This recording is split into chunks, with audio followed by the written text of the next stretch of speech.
हसण्यासाठी जन्म आपुला. जीवन आनंदमध्ये लीना मामर्डे पुणे यांनी लिहिलं आहे. आताशा लोक आपल्या आरोग्याबद्दल फार जागरूक झाले आहेत.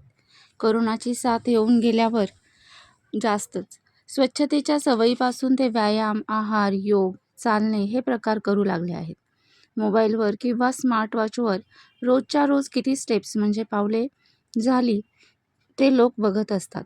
रोजची 10,000 पावले म्हणजेच स्टेप्स व्हायला पाहिजे असा प्रयत्न ते करतात. यासाठी सकाळी फिरतात, फोनवर बोलताना चालतात किंवा शतपावली घालतात. ही गोष्ट चांगलीच आहे. या स्टेप्सबरोबर आणखी एक गोष्ट करावी. ती गोष्ट केली तर तुम्हाला शारीरिक आणि मानसिकदृष्ट्या खूपच फायदा होईल. ती म्हणजे हास्य. स्मित हास्य किंवा स्माईल. जसे दिवसभरात 10,000 पावले चालण्याचा प्रयत्न आपण करतो, त्याच्या 1% म्हणजेच किमान 100 वेळा चेहऱ्यावर हास्य आणण्याचा प्रयत्न करा.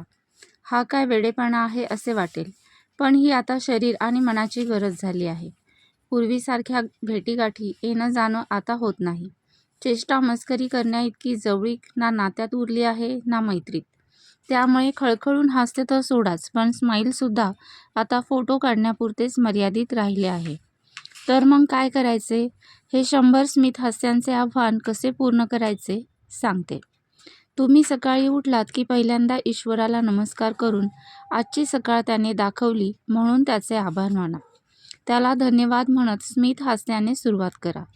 तोंड धुताना आरशामध्ये स्वतःला पाहून छानसं स्माईल द्या. सकाळचं सृष्टीसौंदर्य खिडकीतून, गॅलरीतून, अंगणातून न्याहाळत चहाच्या प्रत्येक घोटाचा आनंद घेत स्माईल करा. मोबाईलवरचे सकारात्मक संदेश, विनोद वाचून दिवसाची सुरुवात करा.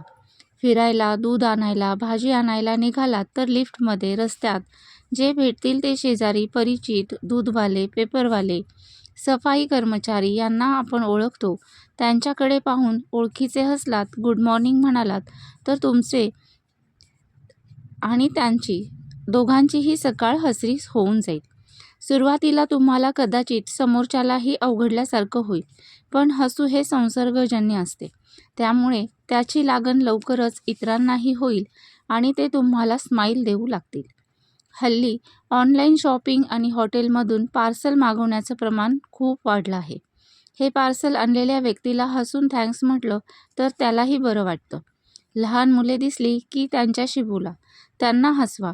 त्यांचे निरागस हसणे पाहून तुम्हालाही खूप छान वाटेल. त्यांच्यात तुम्हाला साक्षात परमेश्वराचे दर्शन होईल. निसर्ग सौंदर्याचा आस्वाद घ्या. सूर्योदय आणि सूर्यास्त पहा. सूर्याची किरणे, पावसाच्या सरी अंगावर घ्या.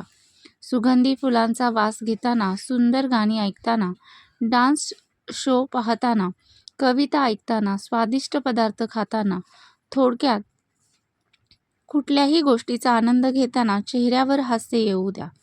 कुणाचेही कौतुक करताना भरभरून हसून करा. देवाची पूजा करताना, झाडांना पाणी घालताना आनंद आणि समाधान असू द्या चेहऱ्यावर. आपल्या मैत्रिणींच्या, बहिणींच्या ग्रुपवर मधून व्हिडिओ ग्रुप कॉल करा.